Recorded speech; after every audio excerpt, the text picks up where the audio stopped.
siempre me obsesionó el asunto de la Segunda República. No por el sistema político en sí, que no me atraía nada, sino porque había sido justo el antecedente de la guerra civil. A la pregunta, lo diré una vez más y son muchísimas, de por qué hubo una guerra civil, a día de hoy todavía no hay una respuesta. Las respuestas que se han dado son puramente descriptivas y hay que decir por qué, no qué. Y precisamente este libro, en un capítulo de él, creo que aporta mucho porque es ir a lo profundo, quizá la intrahistoria, ¿no? Precisamente el capítulo que es el problema de España y el régimen del 14 de abril. Aquí me guío por Ortega y voy señalando los aciertos analíticos de Ortega y cómo eso luego fue confirmado. La diferencia, vuelvo a insistir, es que mientras Ortega vitupera y rechaza radicalmente el mundo rural, que para él es el centro de la desgracia, del atraso, que lo dice clarísimamente en muchos de sus textos, para mí es todo lo contrario. Creo que eso era lo valioso, lo importante, lo significativo. Pero ambos coincidimos en que el problema en España era la ruralidad. Daros cuenta que cuando estos textos se escriben por Ortega, en los años 20, incluso antes, en los años 10, hace 100 años, había una diferencia sustancial. Ahora la población activa agraria es el 1%, el 2,2%, entonces superaba el 50%. Entonces éramos una sociedad esencialmente rural y hoy somos una sociedad esencialmente urbana. Y esa es la diferencia.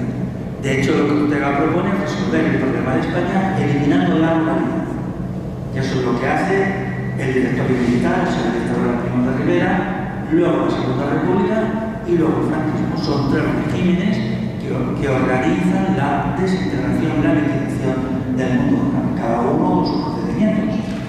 Y eso, pues, para crear lo que ellos querían, una España moderna, una España urbana, una España industrial, una España con muchos titulados universitarios, o sea, la España actual, que ahora vivamos una situación tan triste y con un futuro tan problemático, pues tiene algo que ver con esto.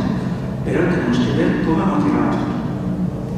Hay algunos textos de Ortega, por ejemplo, uno que se llama El problema de las provincias, que es virulentamente anterior. Dice que el campesino, la gente del campo, es el culpable de todos los males, de todo lo que pasa, él es el culpable. Lo va citando y citando y citando. Es hasta agobiante.